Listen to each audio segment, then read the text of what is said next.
महाराज परीक्षित, मेरे पूज्य पिता महर्षि वेद व्यास ने भगवान श्री कृष्ण की भौतिक लीलाओं का वर्णन करने के लिए ही भागवत महापुराण की रचना की, जिससे उनके अशांत और विवल मन को परम शांति मिली।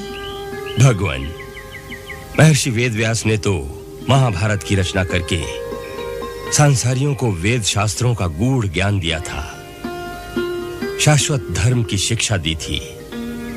फिर ऐसे महामुनि का मन अशांत और वेवल क्यों था?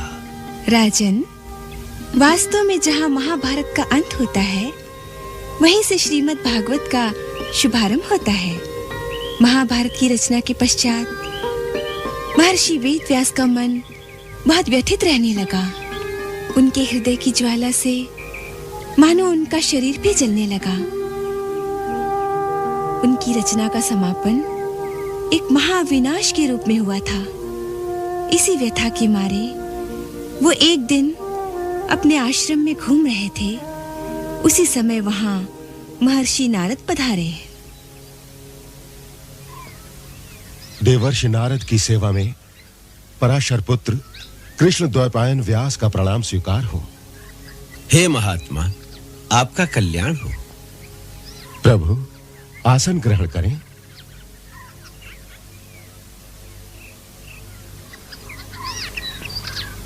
भगवान, आपके दर्शन मात्र से प्राणियों के पाप सर्वथा नष्ट हो जाते हैं।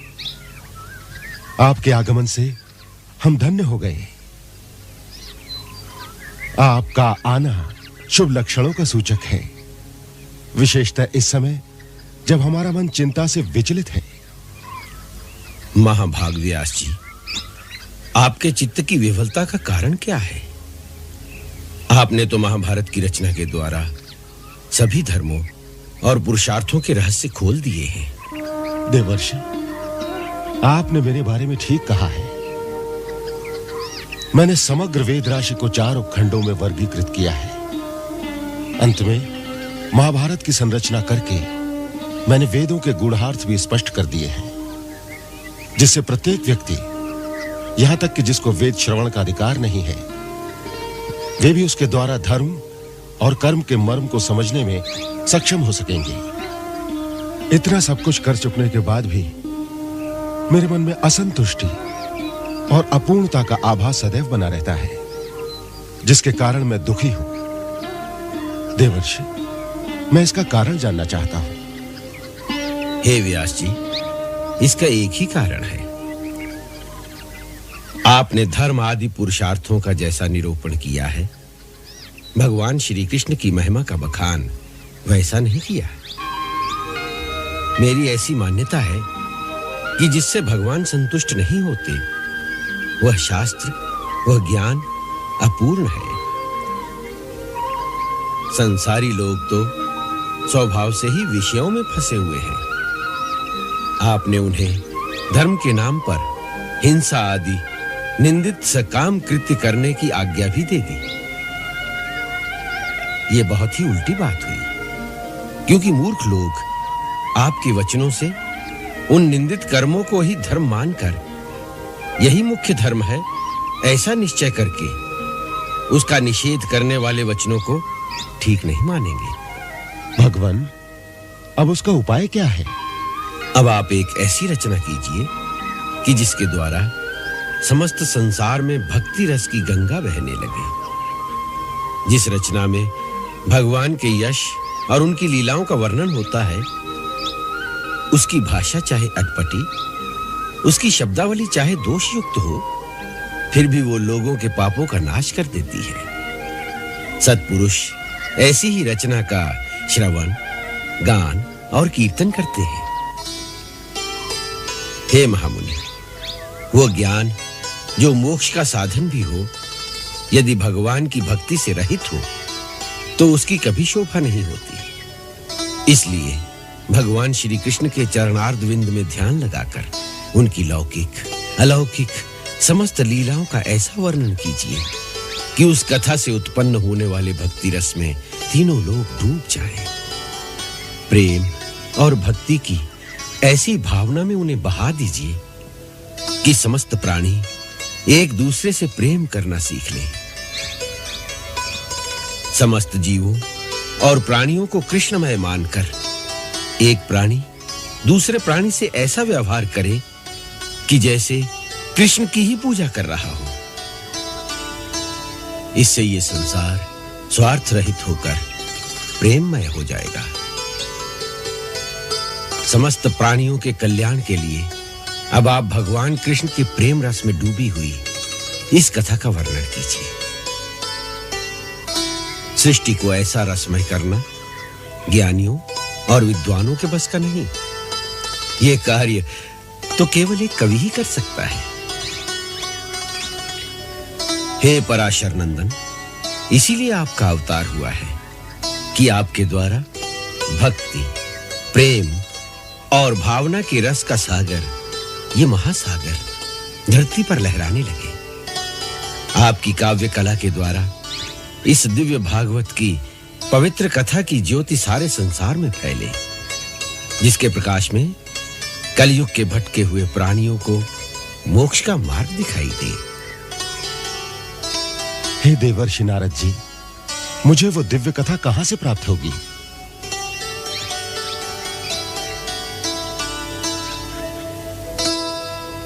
व्यास जी, हम इसीलिए यहाँ पे आए हैं। हमें श्रीमद् भागवत की इस महान कथा का दान परमहंस, भगवत स्वरूप श्री सनक सनंदन आदि 4 ब्रह्म कुमारों से प्राप्त हुआ था। आज वही कथा हम आपको सुनाकर उनका ऋण चुका देंगे।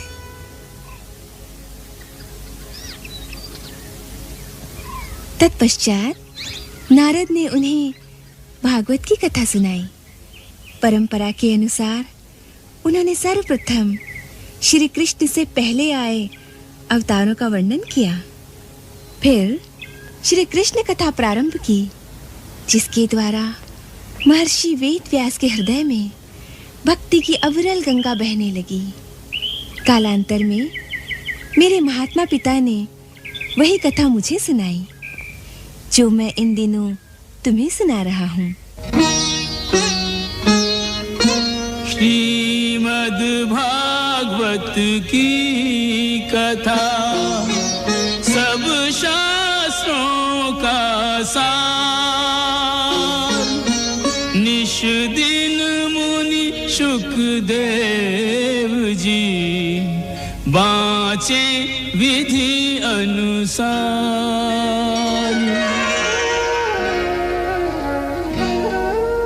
भक्ति ज्ञान आध्यात्म का करत चले विस्तार, वरने जो हरि ने लिए समय समय अवतार। परशुराम की कही कथा, जिनका उग्र अवतार, क्षत्रिहीन करत रहे धरती बारंबार।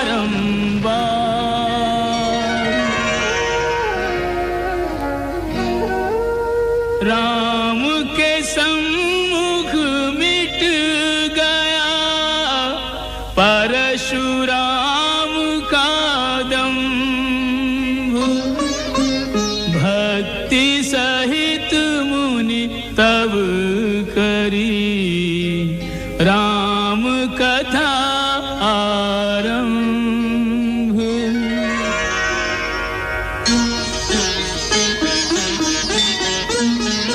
मुनि कथा सुनाते राम सकल सुख धाम की, मुनि कथा सुनाते राम सकल गुण धाम की।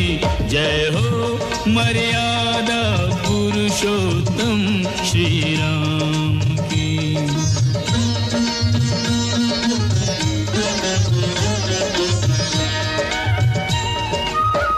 चैत्र मासे शुक्ल पक्षे नव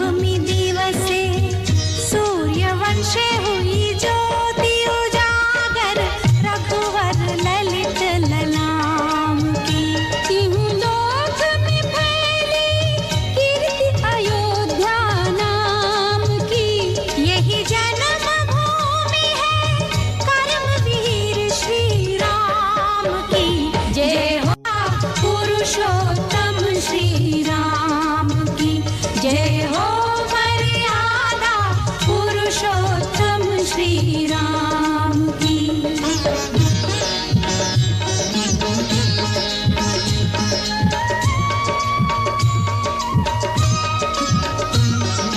दशरथ पितु कौशल्या माता, भरत शत्रुघ्न लक्ष्मण भ्राता, गुरुकुल में गए चारों भाई, गुरु वशिष्ठ से विद्या पाई।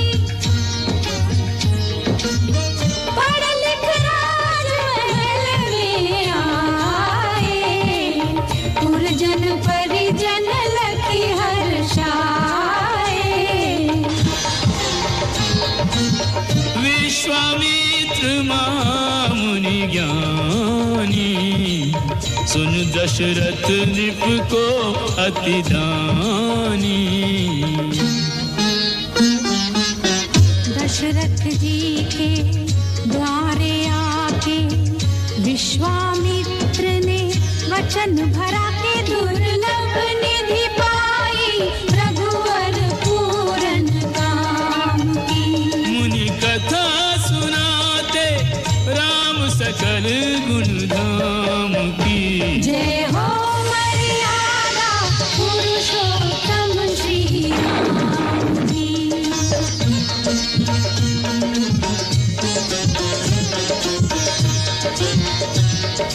मधुरिम वाणी नम्र स्वर, भावुक प्रस्तुति ढंग, एक एक कर वर्णन करें मुनिवर राम प्रसंग।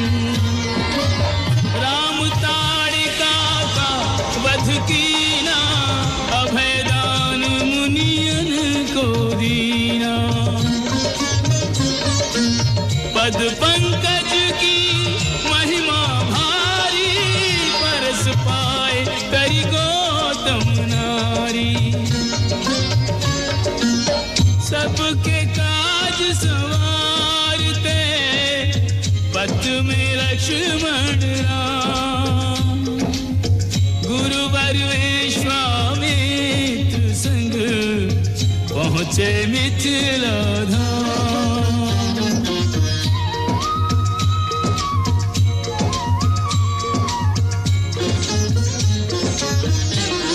जनकपुर उत्सव है भारी, जनकपुर उत्सव है भारी। अपने वर का चयन करेगी सीता सुकुमारी, स्वयंवर की सब तैयारी।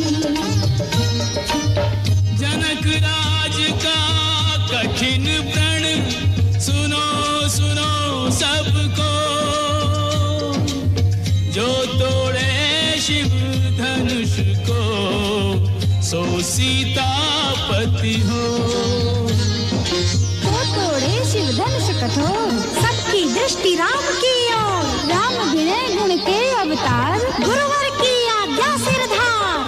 सहज भाव से शिव धनु तोड़ा, जनक सुता संग नाता जोड़ा। सिया को ब्याही अवधपुर लाए, नर नारी मिल मंगल गाए। सिया राम से शोभा बढ़ी अयोध्या धाम की। मुनि कथा सुनाते राम सकल गुण धाम की। जय हो मर्यादा पुरुषोत्तम श्री राम की।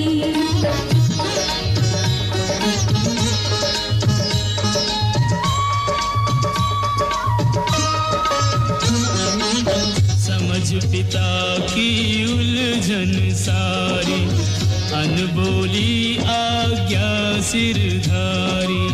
आहत मात पिता ने रोका, व्याकुल व्यथित प्रजा ने रोका।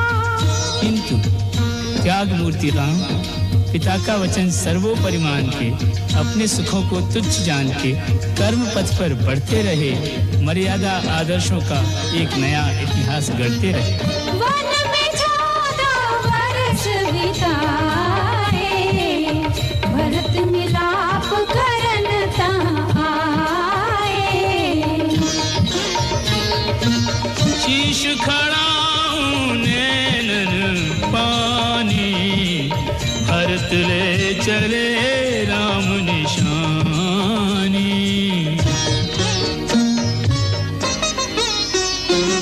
रावण दुरात्मा छल से हर के ले गया मां जानकी, सीता की रक्षा में जटायु दे गया बलि प्राण की। सीता को खोजत भेंट हो गई राम और हनुमान की। लोक में समता न ऐसे भक्त और भगवान की। सिया सुध लाने गए लंका ही जराए आए, राम जी के दूत हनुमान बलधारी जी। सेतु बंध बांध के समंदर के पार गए, राम और रावण में युद्ध भयो भारी जी। मेघनाथ मारो गयो, कुंभकर्ण संग मारी गई, रावण की खल सेना सारी जी। रावण को मार अवतार हेतु पूरो कियो, अवध को लौटी सिया राम की सवारी जी।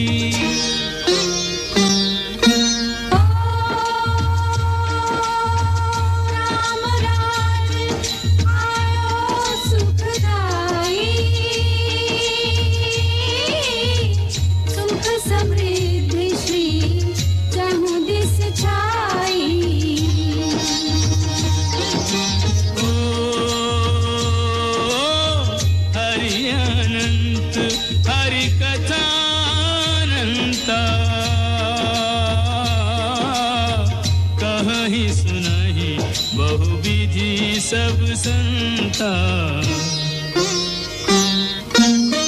कहे सुने कितना हूँ कोई, राम कथा निधि शेष न होई।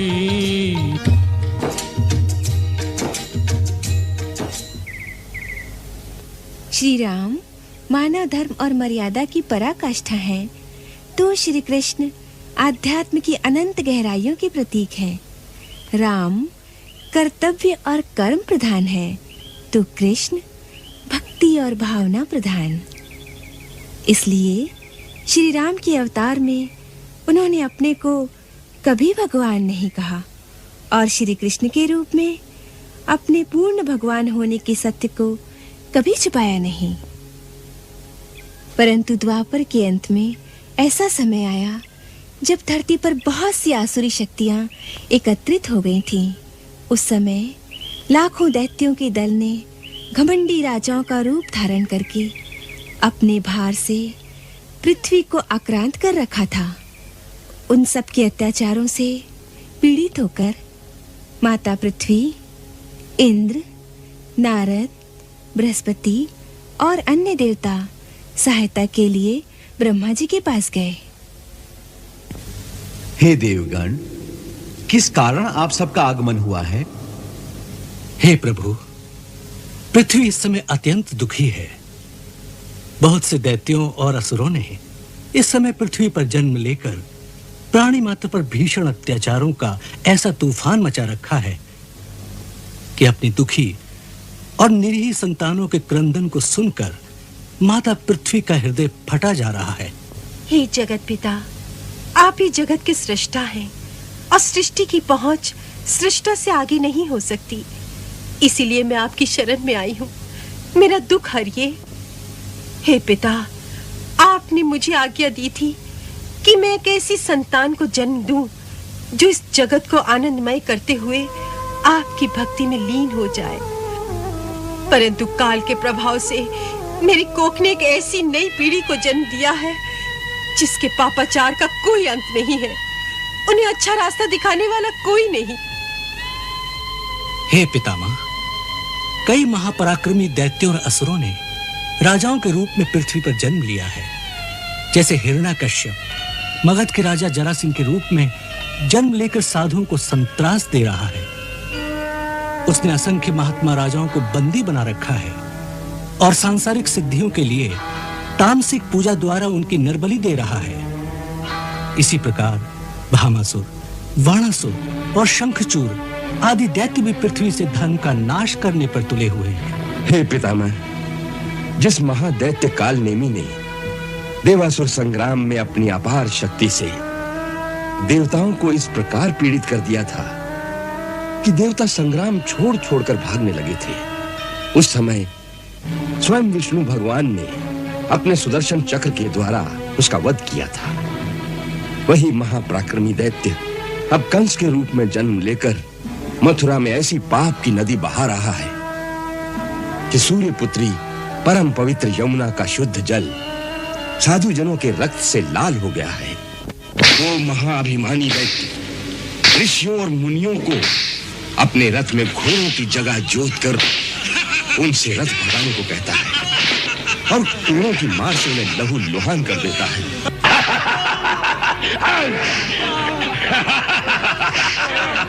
खींचो, मारो।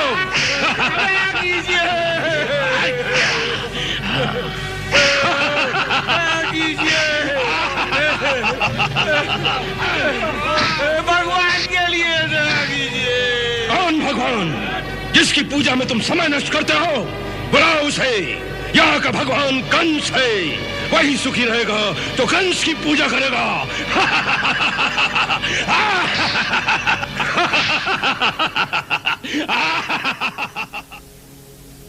हे पितामह, वो संसार से समस्त सद्गुणों को उखाड़ फेंकना चाहते हैं, जिससे केवल ऐसा अधार्मिक समाज रह जाए जहां न कोई माता पिता का आदर करे, न कोई सेवा करे, जहां बड़े बूढ़ों और गुरुजनों